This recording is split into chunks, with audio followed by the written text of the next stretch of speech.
Police have moved in to end a protest by an anti-nuclear group which blocked the main entrance to Hartlepool's power station throughout the morning. 6 protesters, calling themselves Reclaim Power, chained themselves together on a private road leading to the power station. The protesters say they're part of a climate change pressure group which is taking similar action at another power station.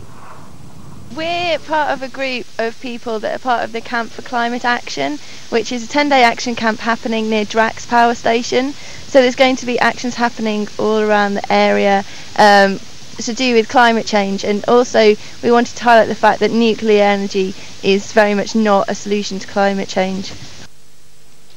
British Energy have told the BBC they support people's right for peaceful protest, but the safety of its staff, the plant and the protesters themselves is paramount.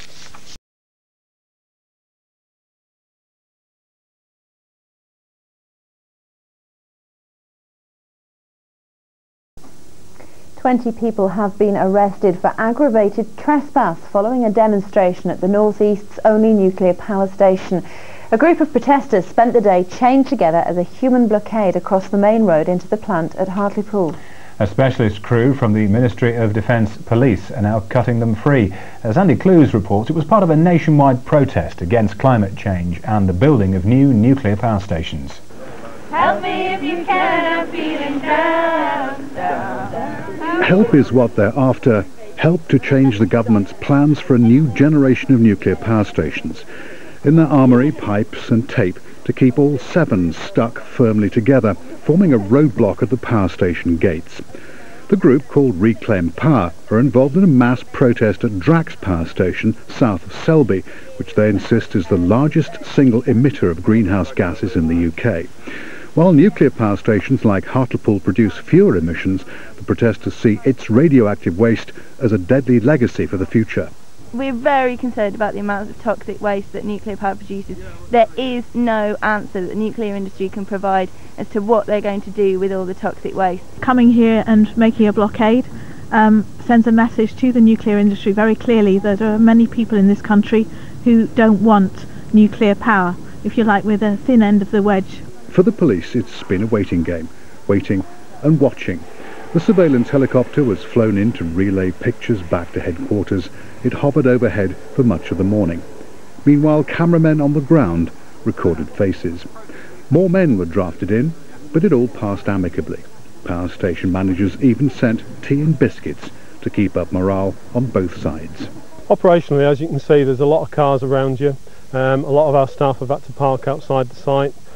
These guys have been very helpful in allowing our staff to walk over the cordon in a friendly manner. I agree in terms of the issue of climate change and global warming. Clearly as a company we believe that's very important.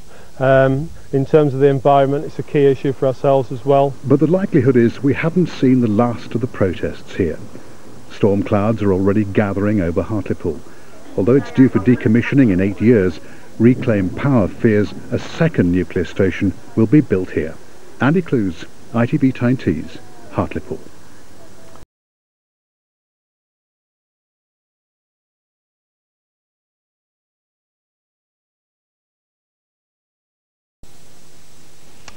Environmental activists picketed Hartlepool nuclear power station today, part of a 10-day campaign against nuclear energy and greenhouse gas emissions. And hundreds of protesters have been demonstrating for the last 2 days outside the Drax power station in North Yorkshire. From Hartlepool, our business correspondent Ian Reeve reports. Not on the scale of the protests seen outside the Drax power station near Selby, but apparently effective enough. A handful of protesters chained together, blocking access to Hartlepool power station since 8 o'clock this morning. Well, obviously this gate's been blocked and no vehicles at all today have been able to go through these gates, and that's been since 8 o'clock this morning. There's also the back gates have also been locked shut. So there's been no vehicles going out of the power station at all today, so there's been active disruption of the power station today. But that point of view was rebutted by the station's owner, British Energy. Employees may well have had to pick their way over the prostrate, but the working of the station wasn't affected. Operationally, we've got 2 operating reactors at Hartlepool. Clearly we've got an obligation to the local community to provide power, and that operation carries on safely through the course of the day. It has caused minor disruption with staff not being able to drive their own vehicles onto site. No disruption then, and there'll be none tomorrow. Cleveland police officers are in the process of cutting the protesters free and then arresting them. And 11 of their supporters have this evening already been arrested for aggravated trespass. Now the focus moves to North Yorkshire. This camp for climate change is close to the massive Drax power station. The aim of the environmental protesters staying here is for a day of action on Thursday. They hope thousands of people will converge on Drax, claiming it's the UK's largest single emitter of carbon dioxide, and in doing so, close it down.